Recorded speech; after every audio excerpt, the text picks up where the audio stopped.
everyone, Mary here. I wanted to come on here today and talk about the importance of child-led learning, especially when we're thinking of really early communicators that are, you know, picking up vocabulary for the first time or just starting to make comments. It's really important to just follow what your kid is interested in. And with most strategies that I use with kids, there's a relatable component to how we act and how we are as adults. So I often like to think of things in an adult perspective and then apply that to the child's mind. So think about a time that you were really interested in learning something new and you were really engaged in some new content. That's probably because it was your interest. You wanted to learn about whatever that thing is. You had the buy-in. So think about that the same with working with a young kid.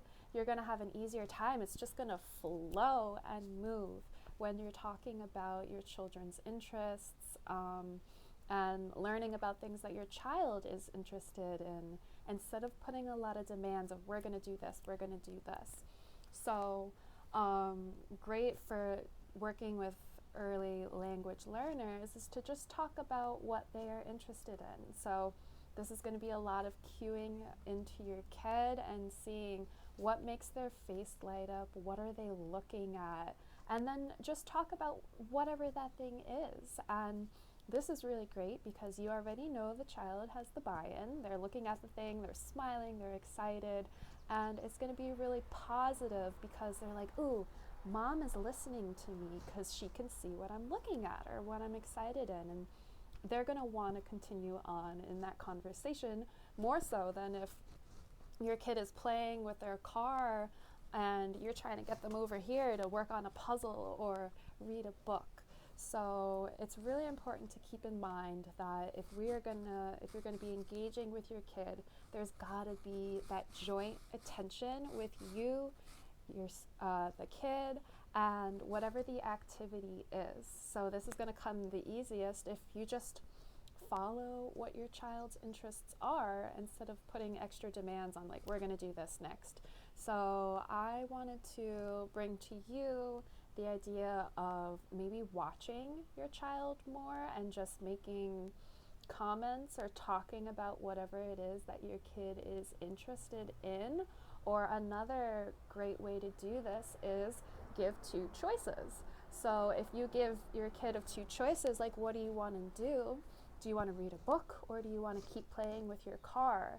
Now, the power is in their hand, but when you think about it, the power is actually in your hand. You as the adult get to pick what two choices you're giving your kid. They're going to both be things that you want to do, and then your kid gets to make the ultimate decision. So say you're working on, today I was working with a family where mom really wanted her daughter to be able to match colors or identify colors. And she came up with such great ideas. We had a color book out and we're like, let's match the Legos to the colors in the book. And she didn't want to do that. We're like, let's match the blocks and stack up the same color. She wasn't interested in that. Mom had this amazing idea where she's like, she got bowls of paint and she put that same color Lego in the paint. So now when she puts her Lego back in the bowl, she has to match it to the right color. She wasn't interested in that either. And it wasn't till the daughter got down on the floor with all the different containers of paint and she was enjoying stacking the paint up on top of each other.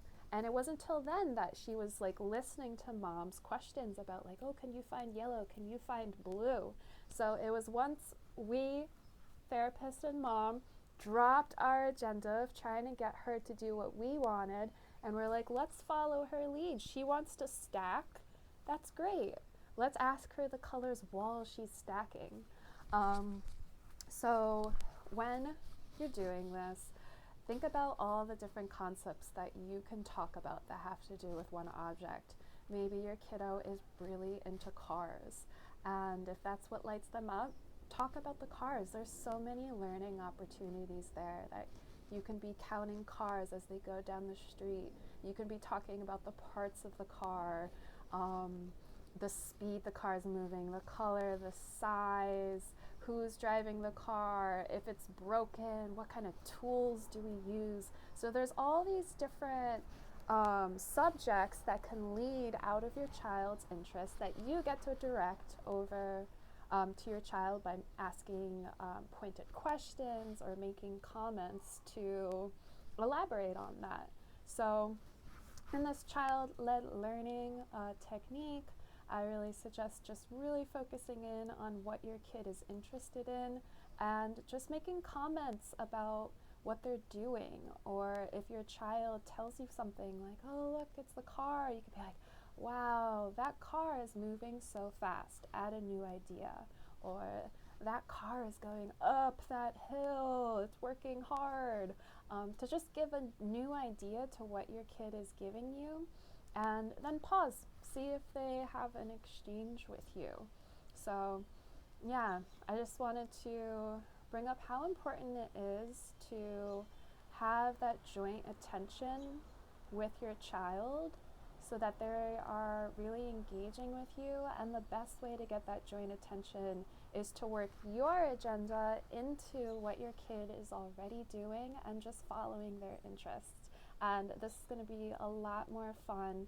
It leads to less power struggles, and it's just more engaging and great way to, lead your child through learning new topics and learning new language. So thank you so much for listening. Feel free to reach out with any comments, or if you want to send me a voice message in the messaging, or set up a call maybe to talk about your kid and specific things that you guys are doing together, or problems that you're coming up on and you need someone to problem solve with you a little bit, or just be a listening ear. So thank you so much. Enjoy your day, and I'll catch you next time.